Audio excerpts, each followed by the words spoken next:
And we're live late at night, deck brewing Deck Bruin. on a Saturday night. Because what are we doing, guys?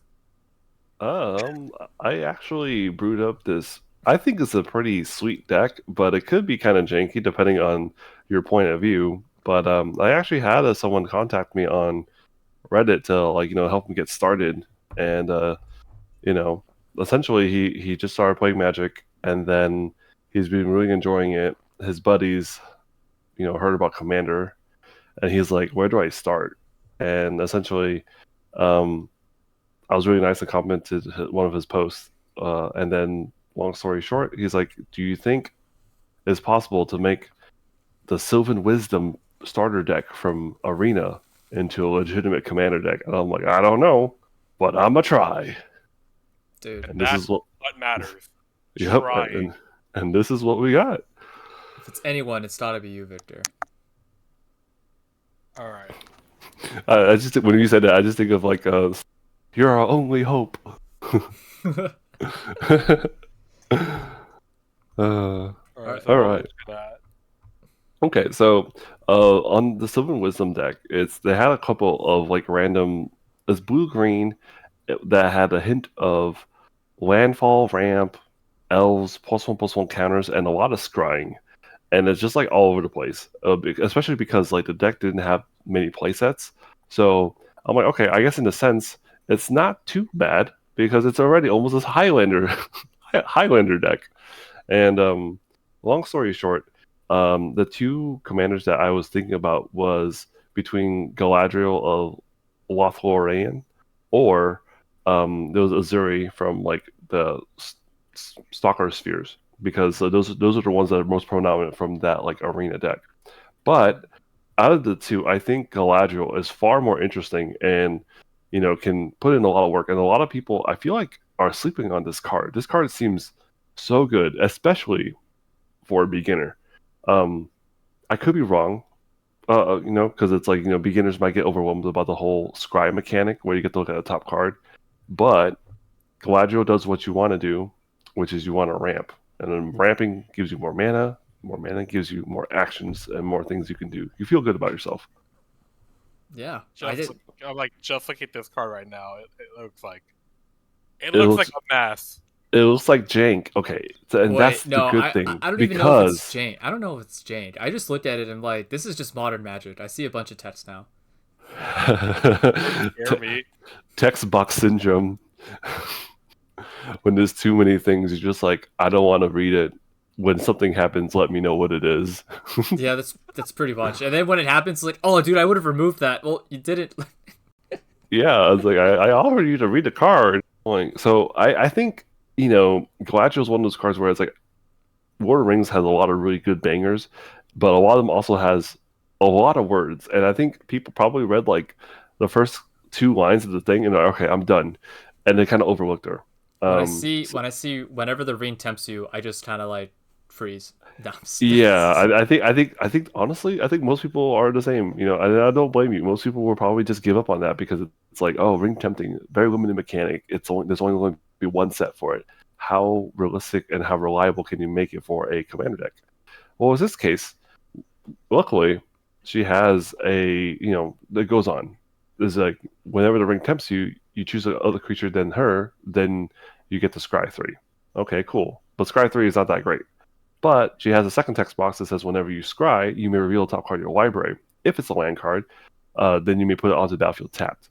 Now, it's really sweet because, the ring tempts you, you get the scry 3, you can rearrange, let's say two of them are non-lands, one of them's a land, put that land on top, reveal it, get that land. Guess what? You dug your library deeper, you accelerate on mana, and yeah, all is super gravy. it's like Now, any scry spell is potentially like a ramp spell.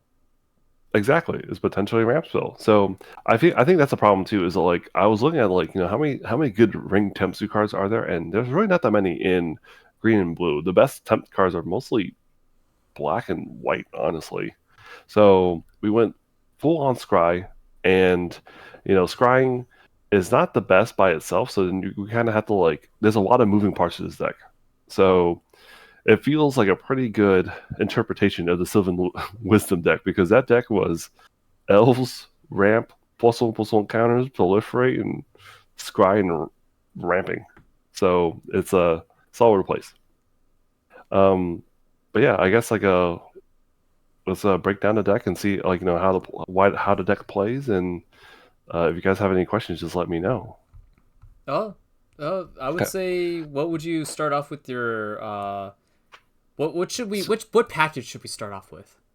I think the ramp package is probably the most important, because like ramp, and then we can go straight into like the scry effects essentially, because Yeah. the main goal is that ideally you want to open up with a 1 mana dork such as Elvish Mystic, Fyndhorn Elves, or Llanowar Elves, and then get Galadriel turn 2 online as soon as possible, and then from there on you can play a variety of different creatures that scry, or Augury Owl is a good one. When it enters the battlefield, scry 3, and then start setting up your engine, and then you start ramping. Elrond is super good. Elrond, Lord of Rivendell, is another really sweet card, where if whenever him or another creature enters the battlefield under your control, you scry 1, and then if it's the second time, you also get to tempt. So you get 2 hits of scrying and 2 triggers off of Galadriel. So they go hand in hand. And he's also a recurable, I would say recurable tempt, so then you can scry 3, right? Exactly. So it's like, he's recurable. And so we're playing a lot of creatures. There's 28 creatures in the deck, so it's pretty easy to, land 2 creatures at the same time. But even better is that we also play like a lot of tokens in this deck. And what also happens to have a lot of synergies with tokens is landfall stuff.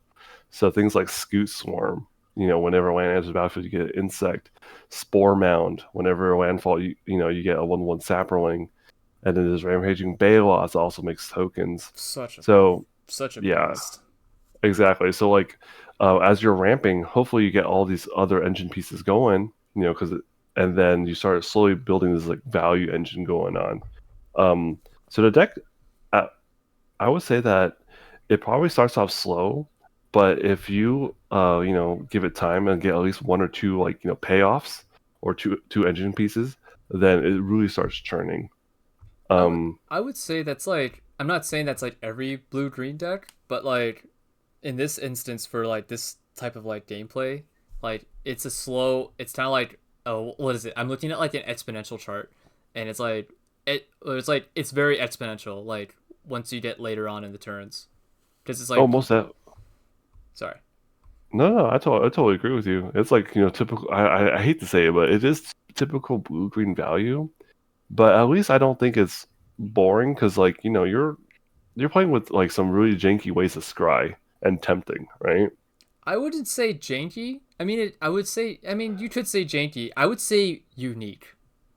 Unique. Okay. It All right. is a unique type of janky. it's janky. But I mean, I don't think I have anything against like scrying like in this manner. If it's like, if you're focusing on your commander aspect, like having a bunch of scrying effects and having her out. What's pretty sweet too is the fact that I think it's because it's scrying, people aren't gonna really get rid of her per se, because it's like, if you'll say that, for example, you're playing another like typical blue green SIMIC value commander where they're like constantly drawing cards, like Tulane is tricolor, but he's blue green, right? Where he's like constantly drawing cards and ramping. Much, yeah. And he's like kill on sight for sure, because he's going to bear you in so much card advantage. In this case, it's like this is sneaky in a sense where it's like, oh, scry 3, that's dope. Oh, reveal land card, okay, that's cool. And your opponents are probably more lenient about it, and they're going to let you get a couple of those triggers, and then by then you pretty much got your values worth. And then now that they're in this situation where it's like, do I get rid of her, or do I get rid of the Scoot Swarm? You know what I mean? Like it's really hard, because the Scoot Swarm's gonna, it's slowly gonna get out of hand. Yeah, that's a more kill on sight card than Galadriel, yeah, for sure. Well, Galadriel is definitely enabling it, because she's letting you do the crazy landfalls more than once per turn. And the crazy thing is that you wouldn't think that landfall decks, you really want to play a fetch lands, but fetch lands are expensive for a budget deck, especially for a $50 one. And the crazy thing is that this deck doesn't even play like Terramorphic Expanse or Evolving Wilds. It doesn't? No, you want to scroll down to the lands real quick? I know we're going to go out. Yeah, we're That's going weird. out of order, but that's wild. You're not playing? Do you value No. like? Do you just value like going? I agree. I guess. Yeah, I see that. Yeah, I want untapped lands as much as possible, and then like I know there's a lot of landfall What about like synergies. obscura, like the what's it The called? Capenna ones. Yeah. Yeah, I don't. I don't think they're really worth it because it's like for me, it's like I want because it's like I know it sounds silly because um we don't play the maximum amount of like one drop acceleration, which this deck is definitely in consideration to like do something like that. But like I think it's really important to have like the untapped land so you can play on curve as much as possible. So that Yeah. way you can play your Scoot Swarms on curve, play your Tireless Trackers on curve. And then like the only tap lands I play are like the budget ones or like Temple of Mystery puts in work because it scries one. So it's like, can you imagine playing a land and you scry into a land and you're like, oh, this land actually is two lands. You know what? Yeah, I agree with Temple Mystery for sure. Yeah, and then like I got like some caves stuff because I thought caves were kind of interesting, like the Hidden Cataract. Why is not to get sidetracked, but why isn't Crystal Grotto a cave? I mean, come on. I know, right? It should have been the cave. They're hinting at it. And then like Castle Vantress is also like a scry land in a sense because like you get to pay for it to scry too. Yeah. Oh, and Rivendell. it's recurable. Yeah, exactly. It's repeatable. Rivendell is another land that's like that does the same thing essentially. Rivendell is the blue land right there, where it's like you pay 2 mana to scry 2. If you control legendary, perfect. You got Galadriel, right? And not only that, but like you also have like there's what is it, Sunken Citadel? Sunken Citadel. There we go. For which one? So Sunken Citadel is like since we have a lot of lands with a good amount. I thought it was actually interesting because you can choose blue or green, essentially, most whatever color you need to fix, and then you could get 2 mana of the color source, but only spend it to like activate land sources. Well, sweet. That by itself already like puts it in work with Rivendell. That helps cuts the cost in half for your Castle Vantress. As long as you play, I mean, I guess the Sunken Citadel, you always pick blue. For the most part, I think blue will probably be what you pick the most. And then we have a couple other like utility lands too, like Pit Offerings, a little graveyard hate here and there. And then like some incidental like scry with the ETBs like Zhalfir and Void. It's colorless, but at least it enters untapped. That's important. Yeah, and then I think the Grey Haven is also scries, I believe as well. Yeah. Yep, ETBs, and it's also untapped, so it's actually very nice. So I just really value the untapped lands. No, yeah, I agree. I think playing on curve is definitely important, and you probably, in a sense of like other decks, if they're around your like power level or price range, like you potentially could be getting more ahead faster because. Yeah, no, for sure. That's why I was like, I feel like I haven't really played this deck just yet, like just a couple of sample hands, but I want to say that playing on curve will make a big impact if you play this deck against like other more expensive decks or like other precons where they're going to have more powerful cards, but if you can stay ahead on speed and actually set up like 1 or 2 of your value engine pieces, then yeah, it'll definitely put it in work. But if you ask, we should probably go over like some of the other scry, ways to scry. Yeah. So, Elvish Mariner, I believe, scries. Is actually really sweet because it's whenever it attacks, you scry 1, and also it says whenever you scry, tap up the X target non-land permanents, where X number of cards look this way. So this card is, definitely worth the budget. It's $250 essentially, but like if you get the Ring Tempting, you get the Scry 3, right, from Galadriel, or if you're scrying from any sources, including itself, you get to tap down your opponent's blockers, you get to tap down whatever's annoying you, and imagine it being the Brain Bearer. Yeah, and then it can't be blocked like by creatures like with greater power. And then on top of that, like it's one of those things where it's like, because we're playing a lot of like token generators such as like the Scoot Swarm, the Imperious Perfect, and the Rampaging Bailots and Spore Mound, essentially we're going to go wide. So you tap down whatever boxes they have, and you get in that chip damage. That's how this. You get inside. Yeah, you get inside, and like essentially this deck is going to be an aggro deck. It's like it's got a slight token theme to it, and we also packed in a couple of different finishers that help like close out the game too. So like some of my favorites are both Kamahls. They're fantastic.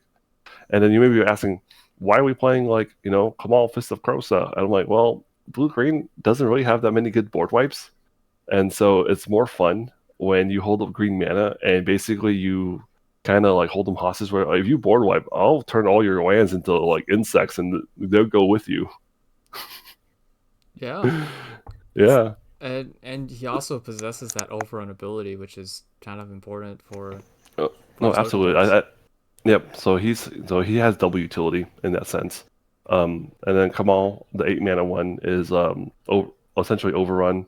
And then if you're flooding, then if you need extra bodies, then he can get you some extra attackers. And then if you scroll down, some of our other finishers are Overwhelming Stampede, as well as it's a sorcery. Yeah, Overwhelming Stampede and Return to Wild Speaker. So those are our two others. So there's a total of 4, like massive pumps to get squeeze in for that damage. There is a small little non-bow where we do have a couple of humans like the Kamahls, but honestly, the majority of our tokens are non-humans. So that's what counts. Those aren't That's really what matters. non-bows either.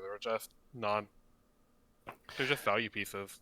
Yeah, exactly. So I'm here like, well, Kamahl and yes, I'm saying if you have Kamahl and either Kamahl on the battlefield already, and you're also the Wild Speaker, I feel like your opponents are probably already dead. It doesn't really matter.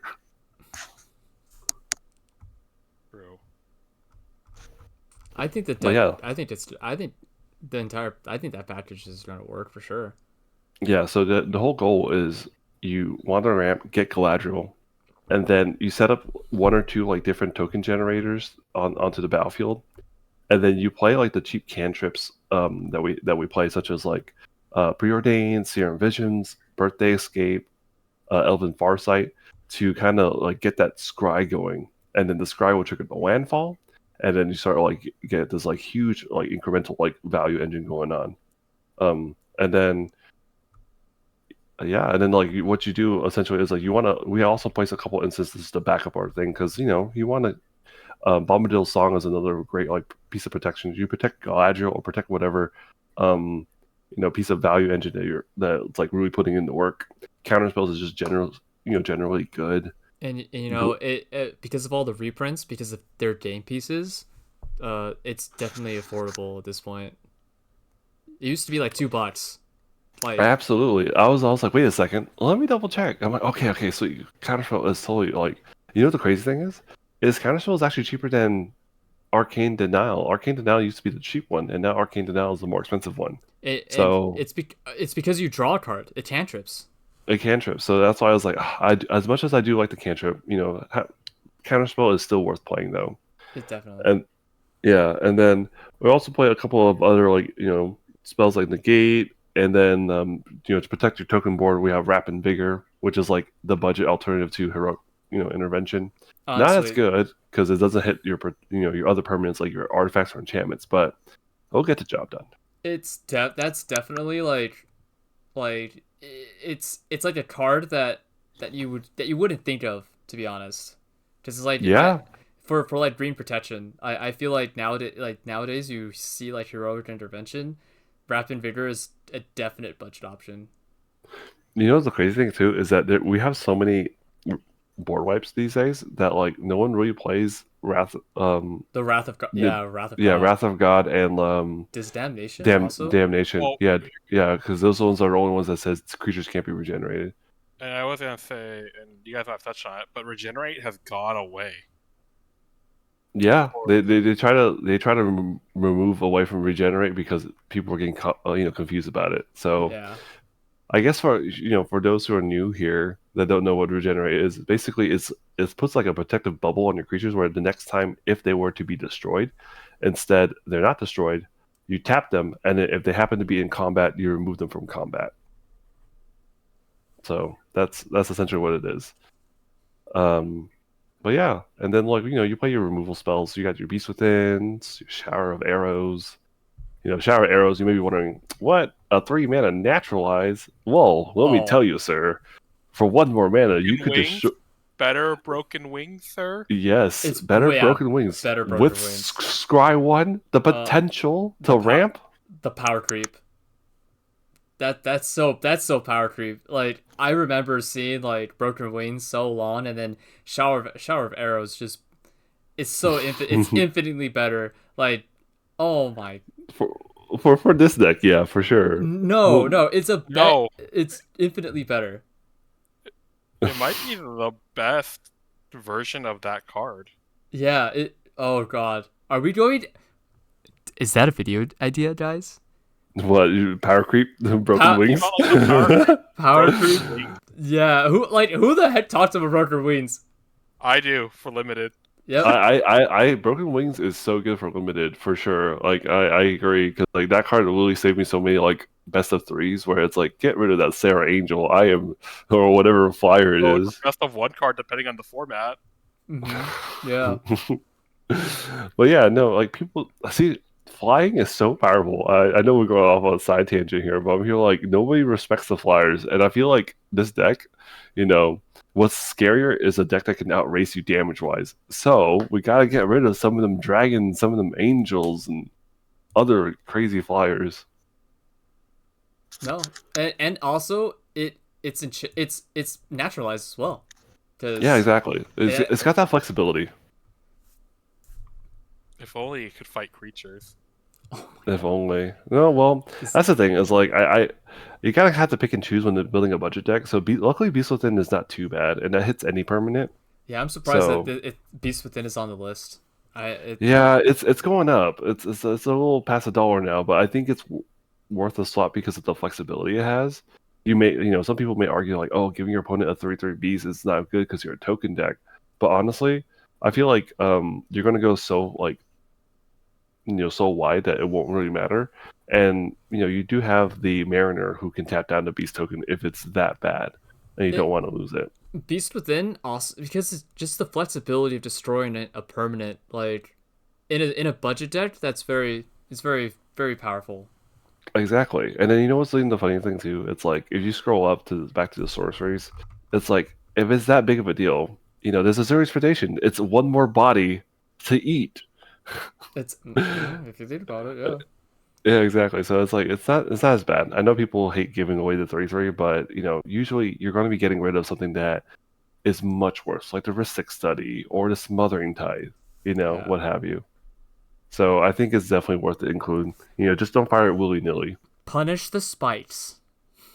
Essentially, yeah. If you're a budget deck, you gotta punish the spites. You remember that time when like Jan would didn't run that much like card draw, and he only had he was really really reliant on Ristic Study, and when we found out and we started paying the one. And not only that, we paid the 1 and then wait until we had the removal spell, got rid of it, and then it was never got anything from it. It was hilarious. Yeah, it was so it was just one of those things where it's like, people, I know Ristic Study is a terror, but if everybody collectively agrees on it, make them feel bad. Yes, it taxes you, but there's a reason why it's a common. Yeah, because in the 1v1 format, it's not very good because the person will pay. Now, if you make everyone pay, then essentially it's the same thing. Yeah, you play a little bit slower, but people these days just need to be patient. Gotta have that what is it? Denied gratification. Yeah, exactly. People are want that instant gratification.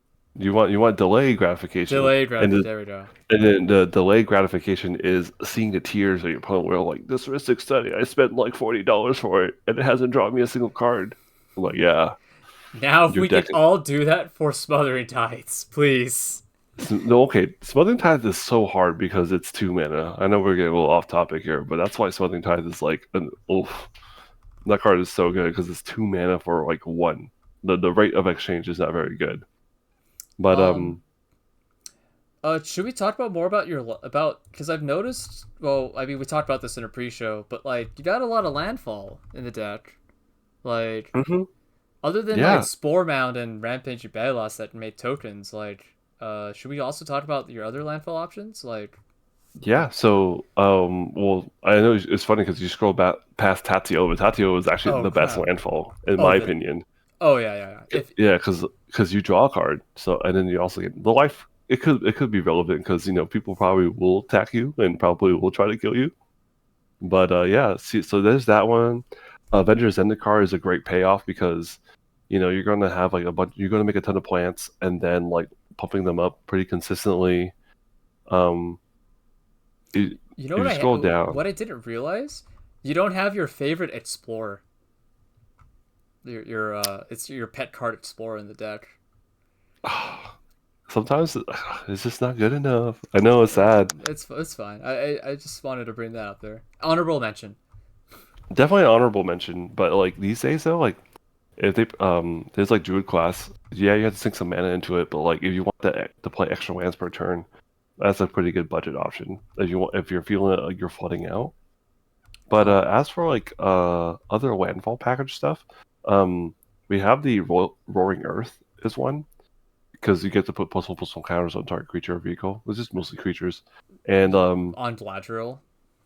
yeah, you start putting on Galadriel, start putting on whatever beaters that you want. If anything, I think it's really good to put it on um, creatures that you want to like, not split. You want to split your, I guess your threats up, so that way you don't invest all your eggs in one basket. Hmm. So your opponent really has a hard decision of like, decide which spot removal they want to use. Because I don't know if it's just like what we've seen in the internet metagame, but people are prioritizing spot removal a little bit more than board wipes lately, just because they want to like preserve their board as much as possible.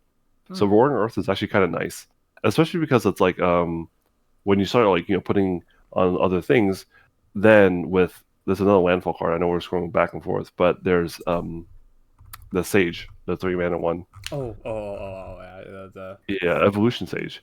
So then, like, there is some proliferate going on, and if we can get those plus one counters going.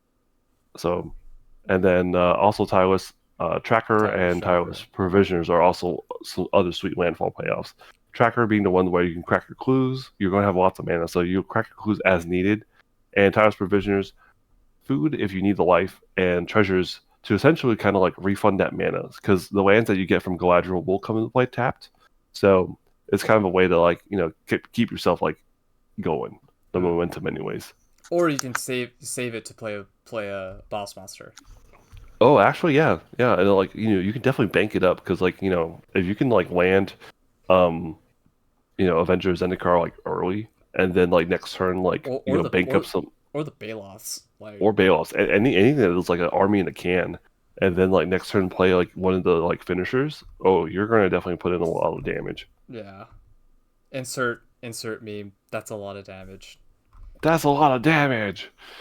Um, but yeah, like as for like other scry effects, we play some other like value scry effects like Omen of the Sea and like Retreat to Coralhelm back to the landfall thing is like super sweet because you get to tap or untap target creature. We got a lot of mana dorks, so you kind of finagle with that, or better yet, you could live the dream where you scry one, it's a land, reveal off Galadriel, sweet, and then when that land enters, you scry again. Oh, Keep it's a going. land.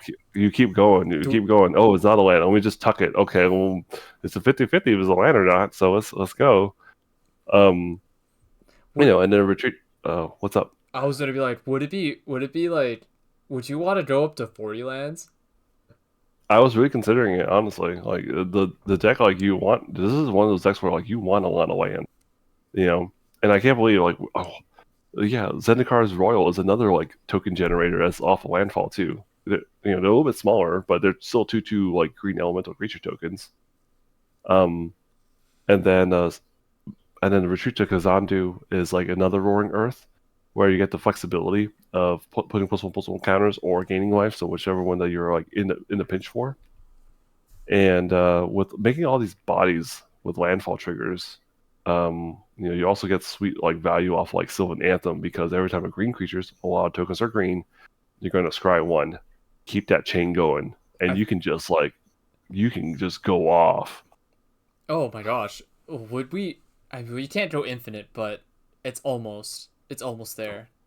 It's almost there. Like the deck, like if you really love the deck, there are so many options in blue green and then like I don't know if you want. Did you want to go over the consideration section, or do you want to like any questions before? I would say probably maybe like a Because couple like pet cards.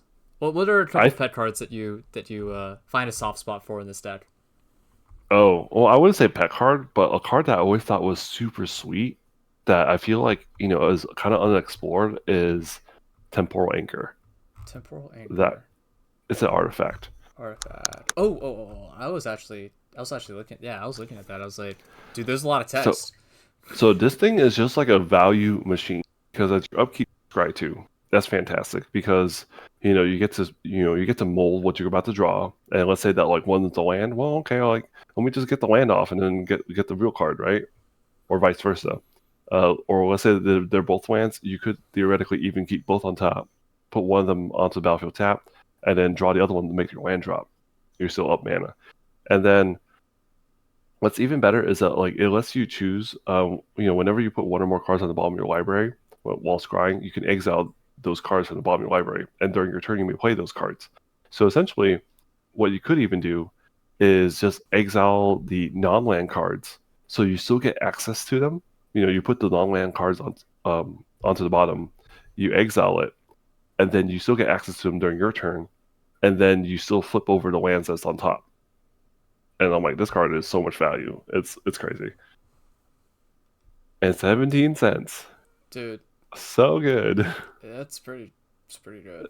It is 6 mana, so it's really expensive, but we're in blue green. No, We're gonna you're scrying and you're ramping. You'll get to it. yeah, you'll definitely get to it. And then with 38 lands, like you'll definitely like have enough lands to make your land drops. Otherwise, other pet cards I really like. I just love the Kamahls, like both Kamahls. I think Kamahl is just a great character. I do want him to come back to the main line, main story. Um, Kamahl Heart of Cross is an amazing finisher. And it's recurable too, because let's say that you don't have enough to KO all three players. You KO one player. Next turn, if they don't have a board wipe, then you get do it again. Do it again, and it demands an answer. So you just have to pick which opponent is most likely to counterattack or have like the board wipe, and then you KO that player, and then easy pickings from there. And then the other Kamahl, Fist of Krosa, is like he has Overrun as activated ability, and then also it's just really fun when your opponent tries a board wipe and you turn their lands into 1/1. So you get punished for trying to punish me. I would say definitely for budget decks, activated abilities on creatures. You have the body and a recurable ability every turn. I think it's also key in a budget deck. No, I totally agree because like I think budget as in like limited, right? Because limited you really value activated abilities, and limited usually is a grind fest because you go on to turn 7, turn 8, and then budget builds. Yeah, chances are like turn 7, turn 8 is like things starts to get grindy, and you may not always have enough card draw, so you have to like kind of rely on like the different mana sinks that you have. So I do definitely agree with you there. All right. I guess let's move on to the considering. Well, I was actually going to ask Chris, do you still think this deck is jank?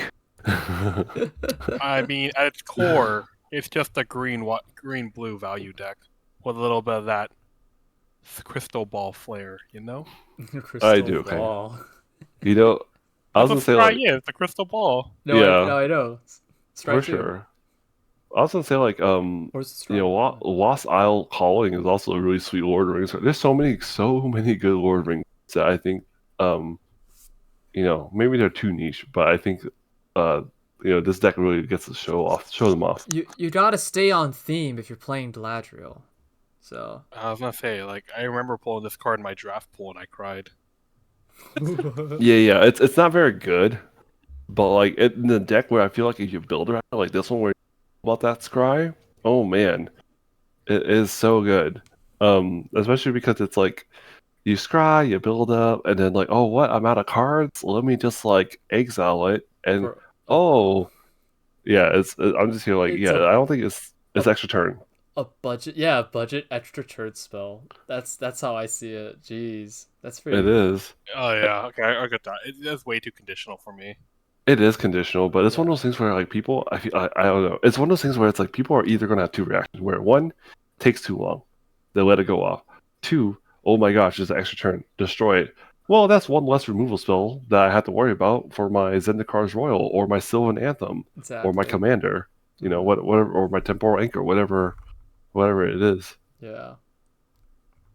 So yeah, I guess like in hindsight, this deck probably will have a lot of trigger abilities. So that's maybe one daunting thing for a newer player because I did make this for um you know Did a specific did player. So did that arena deck have a lot of triggered abilities? it did. It had a good amount. It had a couple of different landfall that, and it had like a lot of proliferate. So they did. They have like a couple creatures at ETB. You choose to either proliferate or do something. So I imagine that it's the same thing, but arena's a little bit different because at least they'll It does it do it for you. automatically. Yeah. Yeah. So Yeah. that's the one thing. But If they I'm like it, they like it. yeah. So I want to hope and assume that trigger abilities means a lot of game actions and it feels like you're doing something. Quickly, let's go through unless there's any last comments about the deck. I think we've covered. I mean, I know we didn't cover all of the cards. For viewers, you can see visually on it. There is a deck list in the description below when this gets uploaded. But I forgot where I was going with this now. I was gonna move on to No, the you're considering, and then I got yeah. lost. No, Um, you're good. For some reason, like my mic was bugging out, so I heard some stuff, and then you kind of like it made it worse when you were trying to like figure out where you're going. I'm like, what? God, I got Uh lost. huh. I was trying to move on. I was trying to segue into the considering, because we didn't go through. Oh, there we go. We didn't go through all of the cards. Not just. I mean, if we were to go through all of the cards, this video would be so long. But I think we covered most of them. And we just highlighted the ones that I think are like the most important. There's a lot of fun cards, like you got Elrond, Master of Healing, Galadriel, Elven Queen. Yeah. Those are really fun cards that happen to have like the whole Elvish Scry synergies from Lord of the Rings. Um, but I think the more integral pieces is like understanding the concept of the deck. The concept is like you Yeah. want Galadriel out, and then like a landfall payoff, and then a bunch of scry spells, and you just start churning and digging through your deck for lands, and then ramping. So, what would you consider upgrades in the deck? So depends on your playstyle. I have a couple of different cards in the consideration section. So like more one drop acceleration, like Arbor Elf, Birds of Paradise, Utopia Sprawl, as well as Wild Growth, just so you can get Galadriel on turn 2 more quickly. Mm-hmm. Those are some things that you can consider. And then as for like if you feel like you're lacking removal, there's things like more counter spells like An Offer You Can't Refuse, Cyclonic Rift. Budget counter spells is like Bane's Contingency and Dissolve. The reason, yeah, they're 3-mana counter spells, but Dissolve scries 1. So can you imagine ramping with that? Oh yeah. Oh. Dude, dissolve on another Oh, level. yeah. So this is one of those things where it's like I know like not every play group or player loves the counter, but if you feel like you need more, that's like more budget friendly, these are options. Bane's Contingency is a fun one because if your opponent was trying to remove one of your things, then Or you commander. not only counter, yeah, oh yeah, targets your commander, which they probably will wise up and probably will do it to you. Mhm. Then you get to scry 2 as well as draw a card. So it's actually kind of nice because Oh, you can set it in a way where it's like you ramp. draw the non-land, yeah, you draw the non-land, and then the second card that like you leave on top or put to the bottom, you can flip over and get ramp. Insane. Um. Also, I would say for like especially for newer players, a counterspell responsibly. I know Oh yeah. it's difficult to. I would say what would you say how to counterspell responsibly? Is it just the threat that like just counter the threat that would, hurt your deck or your game plan instead of, I don't know. Yeah, I would. What you would do is you would counter the spell that would hurt your game plan, so a board wipe or something that's like targeting a very valuable piece that you like really need. And then that valuable piece could be either be a draw engine, your ramp piece, or your token generator, depending on the situation. And you kind of like it comes with time where you're gonna figure out, how valuable is it? Can I let it go and save this for another situation? And I think that's where the fun comes in, where like over time and player experience, you're gonna get really good at doing it. Yeah. And I would say start out for sure on that level instead of like kind of like the freaking I play my Elvish Mystic on like turn 4, I counterspell that. Like you could have removed exactly. something. I would probably play with counterspells first and see how you like them. Not everybody likes them. Some people like to be more proactive. And also, this got that whole stigma about counterspells, this and that. So, see how it is with your local meta and play group. But No. I'm gonna be hateful here. I Run the agree. counterspells. I agree. You should run the counterspells, but I much rather have the person not get like pariahed and like become like vilified and an exile. Here's the thing. Blue doesn't have that many different ways to interact with the board. Mm-hmm. With counterspells being one of their main interactions. If you take that away from them, yeah, they suck. Yeah, they suck. You kind of really you got arms. Yeah, I do agree. Where your arms at, dog? They're running without legs.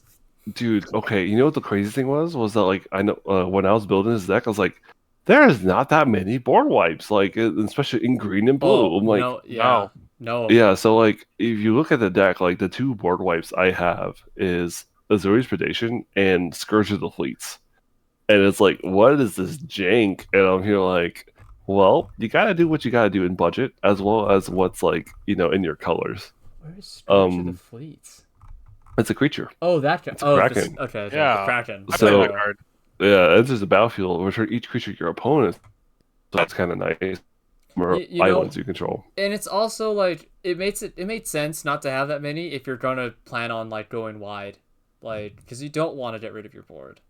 No, it's one-sided. This one's Scourge of Fleets is your opponents. No, I meant for not having like the lack of board wipes. Yeah. You want to go wide anyway.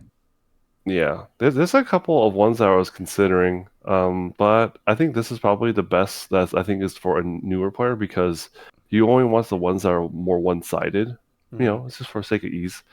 Other considerations that I thought were pretty good is Spelunking is this really sweet card from the new Ixalan where lands enter untapped. So it's a budget Amulet Vigor, and essentially your lands that come to play with Galadriel are going to come play untapped. So like you get to keep chaining off like those spells that you want. I think that's another really cool one. Season and Growth is another Sylvan anthem, where whenever a creature enters the battlefield, you control, you get the Scry one, so you get that like creature chaining into like ramp. Tribute to the World Tree is just like, well, some of your creatures are kind of weenies, so giving them a power boost is nice, and then for your big creatures, you get the cantrip and draw off of them is like really sweet. It's a more expensive. Yeah, it's super strong, and being in 2 colors, triple green is not too bad, especially when you have a lot of mana dorks. It is a little pricey, but I think if you love the deck and you want to give a little bit more like an oomph, it'll definitely put in work. And then Reconnaissance Mission, if you feel like you're lacking card draw, I was like, Reconnaissance Mission is just like a budget alternative to like Toski. Toski is really strong, but like Toski is like $7-8, so at the cheapest anyways. So it's just one of those things where it's like play what you want to play. Just look for any kind of like card draw that you might like. I do want to bring this up, and I realize your list is missing it. Swiftfoot boots or dark steel plate, just some sort of like protection on your commander, because this deck is heavily commander reliant. Yeah, it is. So if the commander is gone, you got a weird deck that doesn't work. That's true. Maybe I probably like that's another consideration. Is definitely Swiftfoot boots. Yeah, I was like spells, but But like, Oh, that was weird. That was very oh, what happened? Bro, you sound like you were summoning demons. You ascended. Oh no. Oh no, I descended. My headset's been acting weird lately. I don't know why. Oh man, I'm like it's night time here. We don't need to be summoning demons. It's not wishing hour yet. It's This almost is a there. SIMIC deck. This is Okay, a SIMIC deck, not Orthov. Okay, SIMIC, think about it. In the depths of the oceans, we got those Cthulhu monsters and everything. Yeah, but those are sea monsters and giant like elementals. We're not summoning demons here. Okay. All right. But anyways, back to like some of the other budget upgrades. With a lot of landfall, like you can play like Lotus Cobra and AC Tyrant of Gaia Straight. That's essentially like landfall draw a card. Also lets you play more lands. If you're feeling like you need more like finishers, what kind of finisher are you looking for? Are you looking for more token creators to go more wide? You have Coma and Wolverine Riders, or are you looking for more overruns? So you have things like Thunderhoof or Craterhoof. So you need you need to go wider. Yeah, you could go L's too. And then I also there's like even cheaper is like Overrun the Sorcery as well, like down below. If you want to get really funny, Mystic Speculation is another card that's just like 1 mana Scry 3. Oh yes, please. And then for 2 more mana, you can buy it back. So you can kind of continue the Scry train if you really wanted to really dig for lands or possibly dig for an answer. Actually, with Spelunky, you can do some weird infinite combo stuff where you pull out all the lands from your deck. You probably could if you have like if you have a mana double or something like that. Like you probably need to like have a lot of moving pieces, but you probably could do something really, really janky and fun. Yeah, it's blue-green. It'll happen eventually. Yeah, and then Time Warp is just there because sometimes when you set up an extra a huge board state, the only issue is that they don't have haste. So you kind of need like Time Warp to help or extra turn spell to kind of like let you like go in for like the KO. And also include Time Warp because if you really want to, this deck is pretty land dependent. So you just go down to the land section. Oh yeah, Field is yeah. So Field, that's a good one to help you go wide. But I was thinking like you could do Tatyova Mystic Sanctuary Time Warp loops. Yeah, so there's things where it like lets you bounce back lands, or like you can play with ways to sacrifice the Mystic Sanctuary, and then like Crucible Worlds not in this deck or anything like that, but you can replay your Mystic Sanctuary, go back and kind of do the thing. Yeah, there's a lot of things that like the deck is so open ended. If you want to go like if you want to splurge on it, but as for like the basis of the deck, the core is pretty straightforward. It's just like play with the deck, see what you like, and then like go from there. You like to go more wide, include things like Coma. You like to like go more smashy, and you want more finishers, go get that Craterhoof. You want more interaction, put in more counter spells. All right. Well, yeah. Thanks for allowing us to. I was trying to like spelunk, like put splunking into this, like splunking into this deck tech video. You could just say a deep dive, because it's like you're diving into the caves and everything. Yeah, that's pretty good. Or diving into the ocean because we're playing blue. We're playing Simic. Yeah, so yeah, essentially we'll definitely post the list. And actually, I'm thinking about actually maybe writing a primer just because the deck is pretty there is one other thing I want to say before we send off. Yeah, the deck is going to be complex with the primer. This is a budget list, but again, this can vary. Like the prices will fluctuate up $7 or down $7 depending on what happens with reprints.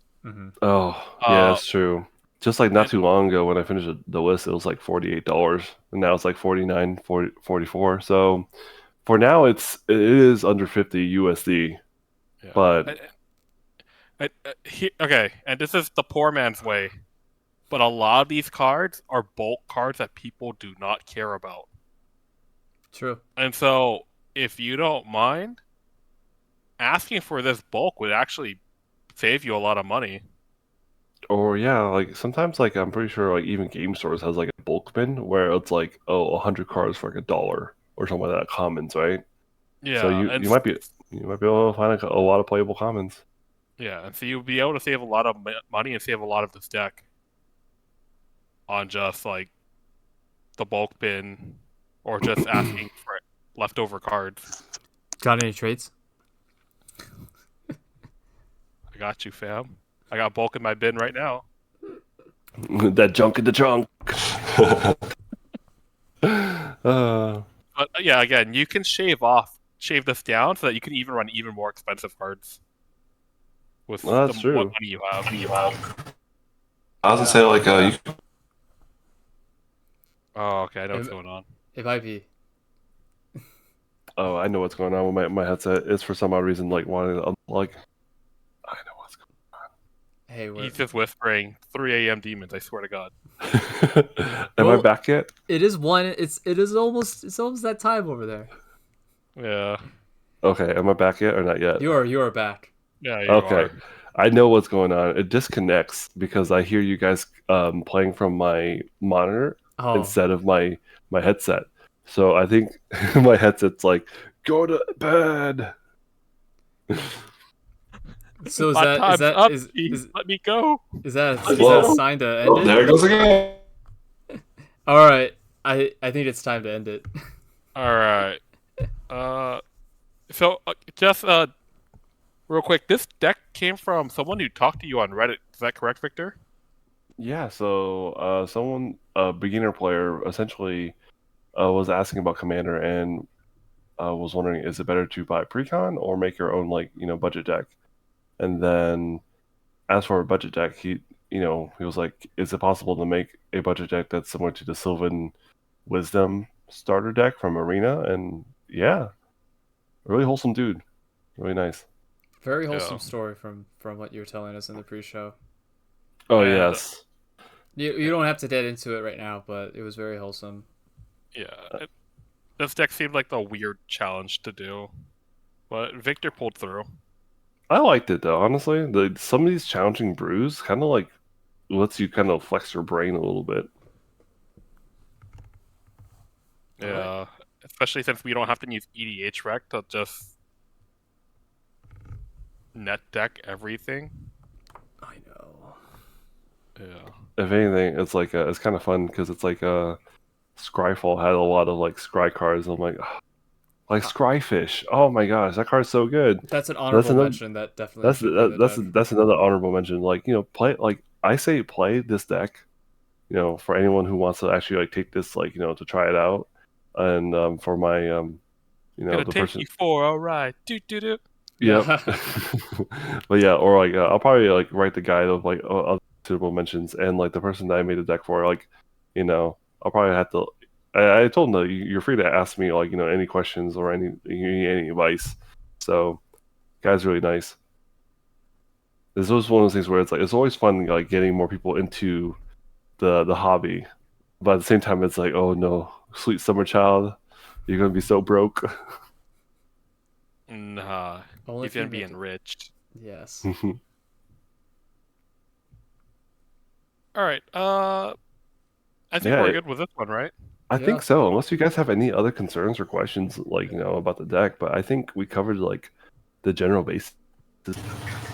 Yeah. All right. His mic's dying again. We gotta stop this. Yeah. All right. If you guys have any concerns, leave it in the comments. Don't leave it in live chat because I know I'm streaming on Rumble right now. Leave it in the comments, and we'll address it that way. If you want us to brew another deck, dude, that's kind of sick for us. Yeah. It gives us something to do. Yo, plan around. I actually was planning on like I've been brewing a budget build. Like Christmas time we do those white elephant things. I was thinking about like it'd be fun to show like, oh hey, this is a great activity. Oh, what? You don't have ideas for this activity? Well, here you go. Yeah. Sorcery. Yeah. Sorcery. Sorcery is okay.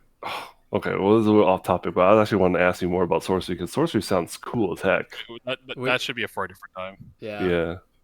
This could be a whole other different time. A very high potential different time that will likely happen. All right, let's wrap it up, I guess. All right. This is Chris, Wake Up Gaming website. Putting out an article on constructing your first commander cube at some point this month of December 2023. And along with that, a cube list. So you gotta look out for that. This is Massive Banana, Victor. There's an underscore under between Massive and Banana, and you can find me on Maho Shonen.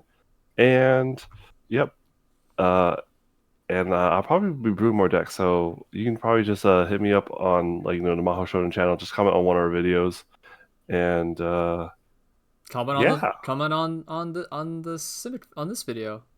Yeah, the SIMIC one. Or you know what? You want to level up, be a better player? Check out our stacks video. Oh man. And we're releasing another part of our aggro talk very soon. Oh yeah. We're gonna bring if that bring part it back. didn't come out before this part, I don't know. It's all over. We got a bunch of stuff hiding. Yeah, it's all coming. And then to send off, I'm Mitchell, also Blueberry Lover. You can find us at the Maho Shonen channel on YouTube, and you can find me at Blueberry Lover on YouTube as well for music. Okay, bye. Later. Bye.